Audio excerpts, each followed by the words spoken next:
Hello, welcome back to Aetheral Space. I immediately noticed a typo here. Um, apparently there was a character called Jim. It is embarrassing to watch, honestly. Okay, Man grabs you by trying the to foot write and swings you around like a little umbrella. unfolds like an umbrella and snaps your neck in twain. So why are we? What happened last time, Darnell? So they went to track down the Umbrant guy, and then everyone just kind of fucking gathered like Smash Brothers Ultimate. Like Noel stepped in, and then right as Noel was about to fuck them up, Musazi stepped in, and then Dragon went fucking feral and just threatened to kill a guy if they didn't fight each other. But then that guy, he got sniped by like some orange scorpion by the fifth dead guy, and now it's just hell. Swordfish. Yeah, swordfish. Sorry, I thought it was a crab. They're the same genus. No, they're not. Right. No, they're So not. why don't we get into it? So that's where you can see the Series 4 SCP biology knowledge coming in. It was actually a swordfish that was genetically similar to Dragon. It's just how it works. Alright. How did things get so consistently fucked? Bruno threw up an umbrella-like force field just in time to stop three more of those swordfish things from spearing Dragon. It seemed that whoever was attacking had him as their main target, most likely because leaving him alive meant risking him killing Roz. Speaking of Roz, the Umbrant himself was lying in an undignified heap on the floor, chest gently rising and falling. Whatever Ruth had done, it had knocked the poor bastard out good. Still, this wasn't good. Let It me was change twice in that. a row, yeah. This wasn't an ideal situation, there we go. They were surrounded by at least three enemy groups. Musazi and Noel had seemed just as surprised by the swordfish as the rest of them, and they just lost whatever little leverage they had. If there was a time for Skipper to come up with a plan, this was it.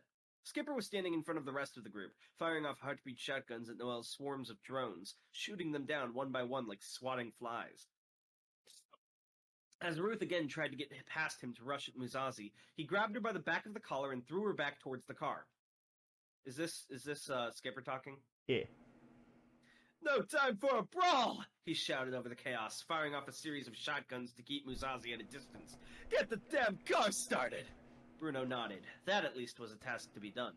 As he moved towards the car the man called Simeon had brought, Bruno grabbed Dragon under his good arm and pulled him along. Mr. Hadrian doesn't look so good, said Serena calmly. He glanced down at Dragon's wound. Serena was right. Dragon had pulled the swordfish out, but that still left a gaping hole in his palm. Even as he applied pressure with his other hand, teeth bared in an expression of agony, blood was steadily oozing out from between the fingers. Can you move? Bruno said sharply, reapplying the force field over the two of them every few seconds. Face pale, Dragon nodded. As the sounds of explosions blasted out behind them, Bruno led Dragon towards the limousine and pushed him into the back, making sure to leave a standing force field over the vehicle's fuel canister. That should give it some protection from whoever was throwing fish around. Get the car ready to move, Bruno ordered. I'll be right back. Dragon looked like he was going to come out with some snarky comment, but clearly thought better of it. Again, he nodded almost meekly. Bruno shut the car door, looking back towards the ongoing battle. I can't believe Bruno didn't roll the windows down. Dragon can't breathe in there, it's too hot, Bruno! Skipper and Ruth were holding the line fairly well, plus Musazi and Noel's group seemed to be getting in the way of each other's attacks, slowing down their assault. The problem now was getting Roz in the car as well without anyone getting in the way. Let me help. Wait, no, let me help. Hang on, did you mean the italicized help? Yeah. Or is that the No, emphasized word? that's the emphasis. Okay, let me help, suggested Serena. I'm strong. I can beat these guys up. Bruno shook his head. No, he said under his breath. They're stronger. Plus, we're not sticking around. He felt a tingle of frustration. You're such a spoil sport. It's what I'm here for, he replied, rushing forward to where Bruno lay, just behind Skipper. Hold on, Roz lay. I was about to say, Roz lay just Me? behind Skipper. What you just witnessed was your future self. Fucking Simeon comes up behind him. How's the kid? Skipper shouted. In the car, Bruno replied, kneeling down and throwing Roz over his back. We need to start moving towards it. We can lose them on the roads. Skipper nodded and let loose another shotgun at Noel. It seemed the ground-based drones were creating some kind of shield that was protecting her, however. Like spiders spinning a web, blue holographic lines were being emitted from the drone's mandibles, coming together into a translucent blue brick wall just in front of her. The wall crackled with cyan aether. That's pretty, said Serena appreciatively. Bruno understood as he saw it. Whoever this Noelle kid was, she was good with Aether. She was infusing the holographic wall to such a degree that the slight mass it possessed originally had been enhanced enough to block physical blows, all while controlling her drones. All her drones. Okay, said Skipper, firing off another shotgun to smash some of the insufficiently protected drones. Alright, take a shot every time it says Skipper fires off another shotgun. So anyway, I started blasting. A thunderous voice resonated throughout the square. Is this Fifth Dead speaking? No, we'll see. Who's speaking here? Move aside! It screamed. Move aside! Musashi shouted. Okay, that's not too different from his voice. Trying once again to rush towards Hadrian's vehicle, but the obstacle trolled him once again. Get trolled. Oh. I don't remember what that word's meant to be. I know it wasn't trolled. I'll keep it, actually. That actually works. The obstacle trolled him once again. No. This has suddenly become Stopped. 2012. We're in a It was stopped. But trolled is funnier. The obstacle in this case was the lanky man with the medical mask, one of the young girl's companions. This isn't Simeon, right? This is Rayanch. This is... Okay. The obstacle in this case was one of the young girl's companions. He held a combat knife in one hand and was consistently parrying Musashi when he tried to get past him. Calm yourself, fellow warrior, the man said, holding his combat knife ready. That villain's compatriots still surround the hostage, and so may execute him if we act recklessly. Musashi roared with anger and rushed. It's sad because if they met under any other circumstances, they would literally be best friends, but because Musashi is, what would they call this in Who Would Win terms? Bloodlusted? He can't bring out his honor. Musashi roared with anger and rushed him again, using thrusters to increase the speed and force of Luminescence's slashes. Still, it wasn't enough, and Musashi knew that. The humiliation Hadrian had inflicted was beyond the pale, and Musashi's righteous anger could not be quelled. That rage boiled his blood and gave him focus, true, but it also made his movements predictable. It was child's play for the lanky fellow to dodge and deflect each one of his blows, no matter how strong or fast it may be. How about just throwing a car again? That worked really good for you the first time. Rayanch! Screamed the girl behind him, taking cover behind that strange glowing wall of hers. Stop fighting him and help us! They're going to get away! Behind the girl, her other companion, the pink-haired man, was doing his best to retaliate against Skipper's endless blasts. He reached up to his head and with a grimace pulled a chunk of long pink hair free. Then, with a flare of pastel pink aether, those hairs straightened into long, sharp needles that the man loaded into the bow he was holding. Even in his anger, Ettore Musashi couldn't help but be impressed. Most aether users whose abilities required ammunition found some way to use common objects for that purpose, but the use of one's own body parts was something he'd only rarely seen. That seems ineffective because not only is it painful, but you're gonna run out of hair. And you're gonna look like shit all the time because you'll have random clumps of hair missing. Well, plus, with the man's apparent aether tick, procuring more ammunition was child's play. Wait, what's his aether tick? Maybe we should read. Okay. As aether flowed around the man, Musashi had heard the girl say over the radio. His hair was growing longer, flowing down from his shoulders until it was brushing the floor beneath his feet. Accelerated hair growth, and an ability that took advantage of it. Ingenious! Rayanch's gaze flicked from Musashi to his companions.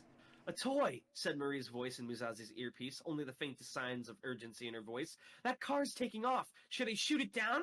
Musashi shook his head, and then, realizing that Marie obviously couldn't see that, replied, No, the endeavor is pointless if we just shoot them down. I need Hadrian to face me, then just shoot the tire, idiot. What the hell? Is her gun like a huge cannon? I don't know. There was a sigh over the communications network. Fine, fine. Well, what about those people who are giving you trouble? Should I shoot them down? Musashi hesitated a moment. Normally he'd shy away from such heavy-handed tactics, but these people were all that were standing between him and the retribution he was owed. Surely when it was 1 against 3, bringing in the help of an additional person would be permitted, wouldn't it? Rayanch looked back towards Musashi, and their eyes met. Fire, Musashi said, as if coughing the word up. Rayanch's eyes widened, and he swung back around to shout a warning to his comrades. Roger that, Marie purred over the radio. I don't know how to do a purr in my voice, so that's all you get. And then the sky exploded into light. Simeon Darnell put a hand up to his eyes, and the red light... I know, I just wanted to make the reference. Fucking... Can't let me have shit in Detroit. Simeon Darnell put a hand up to protect his eyes, and the red light exploded in the sky. Even as the explosion rang out above, neither he nor his comrades were harmed. That had been a close one. Hell, that had probably been the closest one of Simeon's life. If Rayanch hadn't managed to shout that warning, he'd never have been able to parry the shot. The moment Simeon had heard that warning, he looked up into the sky, saw what looked like a giant red lightning bolt approaching, and shot it down with one of his arrows. All in all, the maneuver had probably taken a second and a half, Yet it very neatly, I assume nearly, didn't work. Even an instant later, and Simeon knew that he would be dead. He scowled, looking up at the sky in anticipation of a second shot. Simeon Darnell very much did not like walking into a fight when he had any chance of losing. Noel had led him to believe this would be a merry hunt with which to amuse himself for the evening, and now he'd suddenly found himself staring death in the face. Simeon risked a glance back at Rayonch, who'd now truly engaged the swordsman in combat. The sounds of that white sword clashing with Rayonch's combat knife rang out through the evening. Good. That meant Simeon could provide cover without worrying about a sword suddenly plunging through his back. Rayonch wasn't competent enough to land a killing blow without his bombs, but his defensive skill was good enough to keep that special officer from advancing for at least a little while. He glanced towards the car. The guy called Skipper's crew had managed to get themselves inside it, and the vehicle was slowly taking off.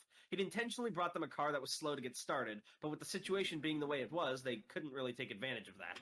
Noel's drones were swarming around the car like wasps, but that damn Skipper's concussive attacks kept blasting them out of the air. I assume that's them, not them.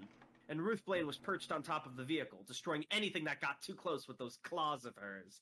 As Simeon considered firing off a few more shots at the car, he saw a subtle red glint at the peak of a skyscraper a few kilometers away, and a second later another massive red bolt was surfing towards them, a deafening screech accompanying it. Grunting with exertion, Simeon fired off 2 more arrows, and as the hairs flew forwards, they intertwined to become a stronger projectile. Just like the last time, the thunderbolt exploded violently the moment it made contact with the arrows, the force of the detonation causing the entire street to shake. Even the car lifting into the sky rattled. Wait, what? Why is there... Oh, right, because cars fly in this world. Yeah. I got confused for a second. As he plucked out some more of his rapidly growing hair, Simeon wiped the sweat from his forehead. What the hell kind of weapon was firing at them? It wasn't Aether, that was sure. He knew Aether when he saw it, and these thunderbolts didn't give off that vibe. Still, the attack seemed familiar, in a way. It only took a few seconds for Simeon Darnell to realize where he'd last seen them. During the failed Darnell Revolution, when the skies had rained fire and supremacy troops had burnt their way through cities and towns, when the Ascendant General, that's a fucking sick name, had signed the death warrant for a solar system. That's a sick fucking album title. Death warrant for a solar system. Oh my god, does anyone make music here? Make that happen. Simeon had only been a kid then, and not old enough to do any actual fighting. But he remembered the bombardments, remembered rushing into airtight shelters as supremacy ships blasted the surface of his planet with all they had. Those bolts, those were the fangs of a starship. But if he was seeing those again here, then that meant... Marie licked her lips as she lined up another shot. It hadn't been easy arranging for a cannon to be removed from a supremacy warship and shipped to Talden, but she couldn't deny the efficacy of the results. Smoke poured from the barrel of the massive rectangular weapon, the bolts that kept it attached to the roof of the skyscraper glowing red-hot from residual heat. If that bowman hadn't seen her first shot coming, she probably could have taken out the entire enemy team just like that. A whole group of adept Aether users destroyed in less than a second. If they'd had this sort of technology back in the olden days, things might have turned out differently. But there was no point in dwelling on the past. It hadn't exactly been a simple matter to get the cannon set up for the battle tonight either. She'd rigged up a holographic display just over her eye to serve as a kind of sniper scope, but the electromagnetic interference each shot produced meant that she lost sight of her target for a few seconds right after firing. The power issue had been a concern as well, but she'd managed to get that sorted with a little help from her friends in the officer's commission. A single shot from a cannon like this consumed massive amounts of energy. On a supremacy warship, that was provided by the onboard reactor, but Marie didn't exactly have access to one of those in the field. The building she'd settled on as her sniper perch, was clandestinely owned by the Galactic Intelligence Division, and they'd loaned it out for Marie's use when she'd reminded them of various favors and various embarrassing incidents she might have felt compelled to leak otherwise. So, the cannon Oh. I don't know what that was meant to be, but it's now this. Could happily leech off the Talden power grid through the building's direct connection. You can tell when Tanhony's like dead excited at like 5 a.m. If it fights me like this because I'm excited, I'm writing really quickly. Aw, that's cute. That's way cuter. I thought you were just like dead tired at 5 a.m. cranking it out. It wasn't at full strength with such a meager supply, of course, but she didn't need it to be. She was looking to eliminate enemies, not perform demolition work. Still, it was such a shame that she hadn't managed to kill them with the first shot. That bowman seemed to be the perfect counter for the sniper style she was going for here. Ideally, she would have wanted to make the shot and immediately get away from the cannon. The heat it produced was immense, after all. Oh my god, it's like the fucking, Mista, the how much resolve does she have? How much heat can she take? As the skin melts off her face. She'd already folded up her clothes and left them a short distance away. Oh, gross. Wait. Is she, like, naked? Well, it's worse than that. Keep going. Don't want to know. and left them a short distance away before starting to operate the cannon, of course. But the sheer heat produced by 2 shots in a row meant that the side of her body closest to it had already become charred and scorched. This is a little extreme. A steady stream of warm blood running from underneath her body and dripping off the side of the building. Okay, maybe this. Why did you agree to do this? This plan clearly is fucking stupid. What the hell? Why would you? She literally is pulling a Misa. What the fuck? Why? This was terrible. She was gonna provide cover fire with this? What, was she gonna shoot once? Tan, what was her plan? Fucking boom. I hope the twist is like she's a robot or something and can repair herself, because Marie frowned as her left eye stopped working. The stupid thing had probably popped in its socket, knowing her luck tonight. With a subtle swipe of her good hand, the holographic scope shifted over to cover her right eye instead.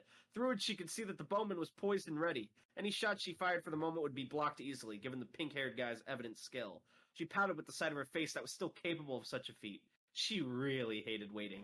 Yeah, this was clearly a horrible plan, unless the twist is like she's a robot or can repair herself. She's basically fucking killed herself, or at least she doesn't seem that bothered. Permanently disabled to fire, I guess. I mean, like, when your response to my eye's not working is, oh, I better move the scope to the other eye. I don't know, maybe she's just badass. I don't fucking know. Well, maybe we'll see. Dragon clenched his teeth as he wrapped the makeshift bandage around the hole in his palm, trying to ignore just how quickly the fabric turned red. Dragon, you don't even know what pain is. How are we doing back there? Barked Bruno from the driver's seat, glancing back into the body of the limousine. He'd taken charge of the escape, while Ruth kept watch from on top of the car, and Skipper covered them from the passenger seat. I felt better, grunted Dragon, applying as much pressure as he could. Are you feeling lightheaded? Bruno went on insistently. If you're feeling lightheaded, that means you've lost too much blood. Dragon groaned in exasperation and was surprised by just how ragged his breath sounded as he did. Wow, thanks. Good to know that I'll feel bad if I lose blood. I'm learning so much tonight. He's still got enough blood to be a smartass, muttered Skipper from the passenger seat, just before firing off a series of 5 shotguns through a crack in the window. Bruno, we ready to move? Bruno nodded, hands on the steering wheel. It tried to sync us to Talden's traffic network, but I managed to switch it to manual mode. Right, said Skipper, the unmistakable sound of relief in his voice. We've had Bruno for a while. I know Serena wanted to come out, but I miss her. I wish she'd come out soon. It's a Bruno situation. I guess. Then, moving his head as close to the window as was safe, he shouted, Ruth, get in! Wait, is this Skipper shouting, or...? Yeah. Ruth, get in here! Bruno tapped a button on the wheel, and just for a second or two, the passenger window slid open. Just enough time for Ruth to jump inside and clamber into the back. As she landed, the mask covering her face dissipated into red aether, and she took in a greedy lungful of breath. Nice to see you again, said Dragon flatly, slouched in the back seat, grabbing another handkerchief from the wine cooler to cover his wound. Ruth's eyes flicked towards his injured hand. Tell me if I'm wrong here. Really do. But was that a swordfish in your hand? Dragon nodded, wincing as the wound tormented him again. Seems that way, he said. Ruth exchanged a look with Skipper, and Dragon's heart dropped as he saw the unmistakable signs of fear in their expressions. That was orange aether, too, right? Skipper asked quietly. Oh, is this north? Shit, said Skipper, thumping his metal hand against the dashboard in frustration. I did? Sorry. Yeah. Again, Dragon slowly nodded, very much not liking where this was going.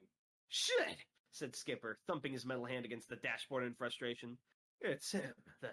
It's definitely him. It's who? Dragon sat up as he spoke, the frustration quickly becoming evident in his words. Can we not do all this cryptic shit and just name names? Bruno put his foot to the pedal and the car began to speed forward through the streets, weaving and dodging through traffic. The swarm of drones continued to pursue, but they'd managed to leave Musazi and the rest behind. Even so, there was no relief on Bruno's face as he spoke. It's the 5th fucking dead. Silence settled over the inside of the car, save for the rumble of the engine and the buzzing of the drones outside. It was as if Bruno had just announced their collective funeral. Finally, though, the preemptive memorial was interrupted by Dragon. Who? This fucking... the exasperation. This is when someone asks who Tanhony is. Ruth took over explaining as Bruno maneuvered through the night traffic. A lot is just stuff I've heard, but apparently he's one of the best when it comes to hired guns. Excuse me.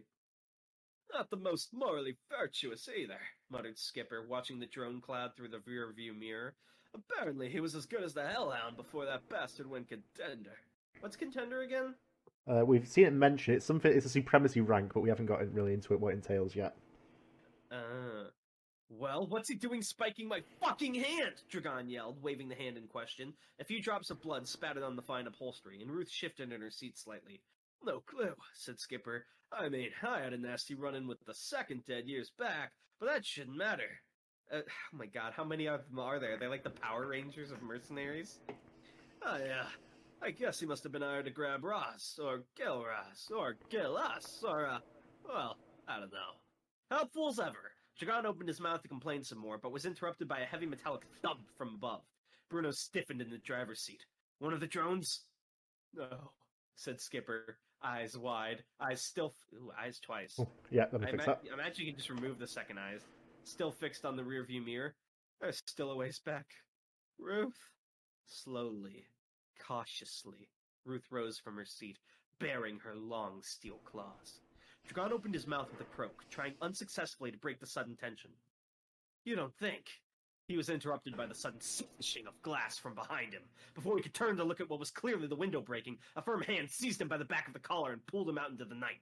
The last thing he saw before leaving the car was Ruth's face, eyes wide with surprise. The hand that had grabbed Dragon pulled him up on top of the moving car and held him aloft by the throat, turning him around so they could get a good look at him. It was a giant of a man with cold, impassive eyes and a red V on his forehead. The height difference was such that Dragon's feet couldn't even touch the car roof as he was held up. The wind buffeted against Dragon's face as the car continued moving, and the cloak the man was wearing fluttered like a patriotic flag, but he didn't even flinch. The man slowly cocked his gun, as if inspecting... No, heads. Eyes. Slowly cocked his head, as if inspecting Dragon, eyes slowly looking him up and down. Dragon, with great effort, gulped. What with the mark on the man's forehead and the discussion they'd just been having, it didn't take a genius to figure out who this guy was. He began in a choked voice. You're not the one, the fifth dead said, with a voice like melting steel, and dropped Dragon into the abyss below. Is that a good voice for the fifth dead? Yeah. You're not the one. Who's he after? Skipper-san? Oh, fuck. Well, you know how this works out. If anyone ever falls to their death in a story, they don't really die, so it's fine. Dragon will be fine. Also, you edited... I want you to look in the fifth to last paragraph, where... Do you see how you edited the first dragon there? Who was this nuking one? Equals on. The fusion. You're not me, I am you. Right, so what did we think of 3.12? Exciting. Sorry I kept messing up the readings. I don't know why. I'm having Yeah, trouble. no worries. I'm interested. Fifth Dead seems pretty badass. I also feel like our group's relative power level went way down, because Serena used to be like the super strong one, and now it's like, you're not strong enough to take on these guys. And Musashi used to be super strong, and he could like throw cars and take on the whole crew at once. But now just the one guy with a combat knife is keeping him back. So what it feels like right now, it's a little weird to me, is either these enemies are way stronger than they're being described as, or the group kind of, all the characters we know have gotten nerfed in the meantime. It feels like their power levels have de-escalated a little. Well, it's not like an ideal situation, because Musashi like moves to start like grabbing cars and shit. That gives the enemy an opening as well. What's weird though is Marie's original plan was cover fire, but even using the thing twice almost destroyed her. So was her plan to shoot once and then that killed them or got rid of them? But if so, that's not really cover fire. That's just like, I'll kill the rest. That's what's weird to me. But other than that, those are my problems with it. But things I liked, the fifth dead guy's really badass. The fight scenes are really fluid and interesting, and I'm kind of curious about what's going on with Marie, like if she's a robot or some weird alien that can regenerate. And I'm also unsure what's going to go on both with Musashi down below and with Dragon up in the air. So those are the things I like, and I named the things I disliked. Overall, I liked it as a chapter, but it definitely had a couple things I didn't like too much more than usual, but I'm still having a good time, and I'm excited to continue. Right, okay, well, was there a question for this week? I'm sorry, I'm not trying to make you upset. Yeah, no, don't worry. I do want to say the things you have mentioned will be sort of elaborated on later. Yeah, that's the thing, right? Because usually when you read a book, you can keep going, but because of the nature of a web serial, there are things that will retroactively be less weird and or more explained. So it'll probably be better retroactively, but like going through one chapter at a time, it's like what? That's just part of doing a web serial, though. So that's fair. Question for today. So we know there was a second dead.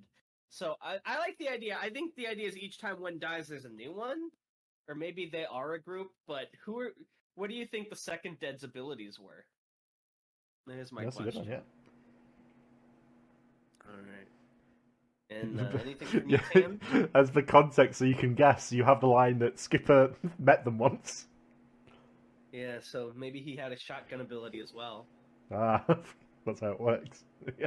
So yeah, that's a good question, though. Also, I think this series is interesting because this is the one series Tan doesn't plug Aetheral Space on for obvious reasons. 3 Day for Space. No, you ruined it!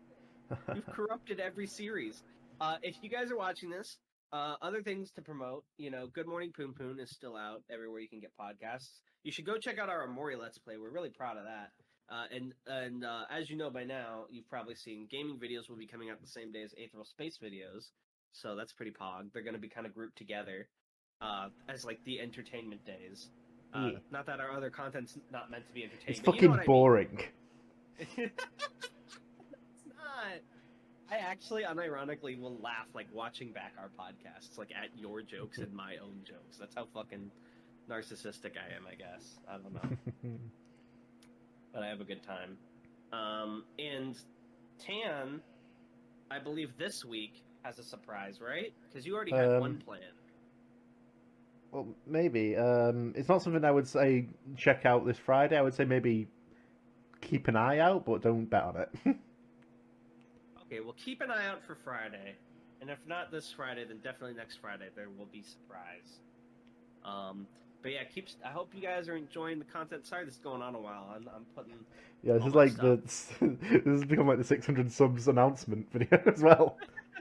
I just want to say we love you guys a lot, and I know we say this every video. I know it must be annoying, like those YouTubers who are always like subscribe. But please, if you've been reading this long in Aetheral Space, just make an account on Royal Road and leave a review if you've been keeping along. It really helps bump Tan's story and would help it get more attention, and it could lead to all kinds of things. It would be a huge help. Well, it makes me feel good. It only takes like, well, if you say it like that, then it's no longer meaningful. I thought the whole point was you wanted to get more coverage. Oh, right, yeah. It only takes like a minute or two to make it count. And I'm only saying this here because if you guys are watching this, you've clearly got an interest in Aetheral Space. Anyway, that's everything. Sorry for taking your time. Thank you if you stayed the whole time and listened. Bye. Bye.